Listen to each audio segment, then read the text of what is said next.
थे कि दामन जो आंसुओं से मेरा नम नहीं हुआ, दुनिया समझ रही है मुझे गम नहीं हुआ, गम भी किसी का जैसे ख़जाना था इल्म का, जो बांटने से बढ़ तो गया कम नहीं हुआ। तो जब हमारे बड़े लोग लास्ट बार राहत इंदौरी साहब के साथ कब आप मंच शेयर की थी? कपिल शर्मा शो इसके बाद और नहीं, कपिल शर्मा शो के बाद तो हमने बहुत से मुशायरे हम दोनों ने, खाली मैं और राहत भाई ने साथ में पढ़े, क्योंकि लोगों को ये लगा कि उस शो के आने के बाद कि मैं अमेरिका हो, ऑस्ट्रेलिया हो, कनाडा हो, दुबई हो, बहरीन हो, मस्कत हो, कई बार मेरा जाना हुआ है। नमस्कार, आप लोग देखना शुरू कर दिए हैं SEO न्यूज़। इतना प्यार मोहब्बत मिला, सिवान वासियों को क्या कुछ कहिएगा? मैं ये कहना चाहूँगी, जब भी मैं सिवान आती हूँ, यकीन जानिए तो बहुत खुशी होती है। हालांकि बिहार, पटना के बहुत सारे इलाकों में मेरा आना होता है, उर्दू एकेडमी से लेके और जश्न बिहार के तमाम बड़े बड़े मशायरों में, बट ख़ास तौर से जो सिवान का जो हल्का है, इस पूरे ख़ित्ते में जो अपनापन और जो शायरी का रख रखाव और जो मुशायरे और जिस तरह के गाँव कस्बात में जो महफ़िलों का इनकाद होता है, मैं इससे पहले भी डॉक्टर अंजद साहब ने ही मुझे बुलाया था और वो भी एक शादी का ही मुशायरा था, बड़ा अच्छा सा मुशायरा हुआ सब कुछ, और आज भी। तो ये जो सिलसिला है, इसको देखकर बड़ी खुशी होती है कि ऐसी महफ़िलें, और ख़ास तौर से शादी हो और शादी में इस तरह के मुशायरे की महफ़िलों का इनकाद किया जाए, मुशायरे महफ़िलें सजें, तो उससे क्या होगा कि भाई ये तो कोई भी प्रोग्राम कर सकते थे, कव्वाली कर सकते थे, ऑर्केस्ट्रा कर सकते थे, लेकिन शायरी ही इन्होंने क्यों चुना? उसकी वजह ये कि उर्दू शायरी हो या हिंदी शायरी, इसमें एक बात ऐसी है कि आप अपनी संस्कृति को, आप अपनी तहज़ीब को जीते हैं, आप अपनी बहुत सारी वो चीज़ें वो हासिल होती हैं आपको इस तरह के प्रोग्राम्स के, कि आपको अच्छे शायरी के साथ साथ तहज़ीबी रख रखा और तमाम सारी वो बातें सुनने को मिलती। वो शायरी जो आम बातचीत में आप कोई बात नहीं कह पाते हैं, लेकिन शायर वो बड़ी आसानी से 2 लाइनों में वो बात कह देता है, एक शेर में वो पूरी बात मुकम्मल कर देता है। तो ये होता है एक शायरी का जादू। तो ये सब जब इस तरह के मुशायरे होते हैं तो हमें भी खुशी होती है कि हाँ, ऐसी महफ़िलों का इनकाद होता रहे, ऐसी महफ़िलें सजती संवरती रहें, ताकि लोगों के अंदर वही शौक़ और ज़ौक़ पैदा रहे और ये सिलसिला ऐसे ही जारी रहे। आपकी कौन से सन में पहली बजाई में, कौन से सन में?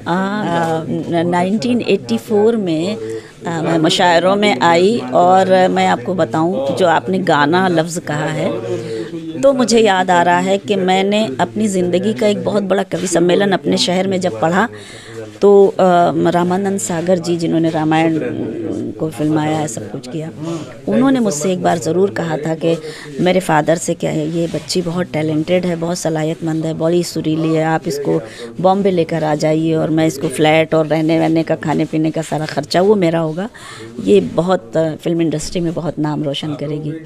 बट मेरे घर वालों ने मुझे ये परमिशन नहीं दी कि मैं सिंगिंग लाइन में कभी जाती, क्योंकि आपने गाना का तो मुझे याद आया कि मैं शेयर करूं। लेकिन उसके बाद हमारे उस्ताद मोहतरम अदीब मकनपुरी साहब से मुलाकात होती है, कैफ़ी आज़मी साहब की। तो जब कैफ़ी आज़मी साहब ने मुझे सुना तो उन्होंने फिर मुझे और मुशायरों में मेरे इंट्रोड्यूस कराया। कुछ एक बार जश्न कैफ़ी हुआ उन्हीं के अपने इलाके में, आज़मगढ़ फूलपुर में, उसमें मुझे मदऊ किया गया। तो ये सिलसिला ऐसे ही चलता रहा। फिर शायर से शादी हो गई जौहर साहब से, तो फिर और 4 चाँद मेरी ज़िंदगी में लग गए। तो जाहिर सी बात है कि लाइफ पार्टनर का जो सपोर्ट होता है और फिर जो आपकी ख्वाहिशें पूरी होती रहती हैं, तो आपकी जो मंजिल है तो वो भी आपको मिल जाती है। तो मेरे साथ भी ऐसा ही हुआ कि अल्लाह का शुक्र रहा कि सीढ़ी दर सीढ़ी यूँ चलते चले गए, और शायद अब मोहब्बतें मिलती रहेंगी लोगों की, तो और ये सिलसिला ऐसे ही चलता रहे। कौन सा नज़्म था कि हिंदुस्तान के लोगों तक पहुंचा दिया, पूरा कोने कोने में? ऐसे तो बहुत सारे हमारे शेर, अब इतना तो मुझे याद नहीं है, लेकिन हमारी बहुत सारे शेर लोगों को याद हैं।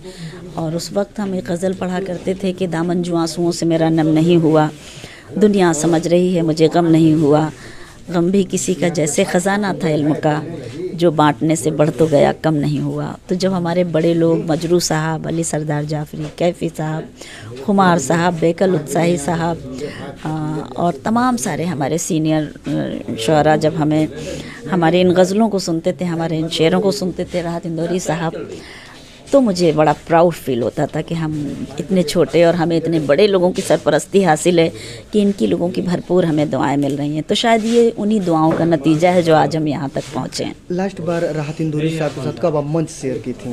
कपिल शर्मा शो इसके बाद और नहीं, कपिल शर्मा शो के बाद तो हमने बहुत से मुशायरे हम दोनों ने, खाली मैं और राहत भाई ने साथ में पढ़े, क्योंकि लोगों को ये लगा कि उस शो के आने के बाद बहुत सारे प्रोग्राम्स हमारे ख़ासतौर से राजस्थान और पंजाब में वो लोग इसलिए वो प्रोग्राम करते थे, लोगों को ये लगता था कि बस हमें उसी तरह का शो करना है। एक लखनऊ में हुआ, कहाँ पंजाब में हुआ, राजस्थान में हुआ और भी तमाम सारे शहरों में। तो हमने उनके इंतकाल के 10 दिन पहले हमने एक ऑनलाइन मुशायरा एक पढ़ा राहत भाई के साथ। तो हमारा आखिरी मुशायरा वही ऑनलाइन मुशायरा था। अंतिम सवाल एक और रहेगा, हिंदुस्तान के कई कोनों में गई हैं, पूरे जा चुके हैं, लेकिन हिंदुस्तान से बाहर कितना देशों में आपने? मैं बहुत, अल्लाह का शुक्र है कि मुझे अपने आप को ये फ़ख्र महसूस करती हूँ मैं कि मैं अमेरिका हो, ऑस्ट्रेलिया हो, कनाडा हो, दुबई हो, बहरीन हो, मस्कत हो, कई बार मेरा जाना हुआ है। और अभी मुझे 3 दिसंबर को मुझे और जौहर साहब को अमेरिका जाना था, बट हमारे यहाँ कुछ फंक्शंस हैं इसलिए हम नहीं जा पा रहे हैं। और उसके बाद बस ये सिलसिला हमारा ऐसे ही जारी है। मुशायरे शुरू हो गए, तो अब कभी मस्कत जाएंगे तो कहीं बहरीन जाएंगे तो कहीं जाएंगे। किसी के लिए ये सिलसिला मैं कानपुर से, ससुराल मेरे कानपुर, शहर एरिया से या शहर कानपुर शहर में, प्रॉपर शहर में। चलिए, शुक्रिया।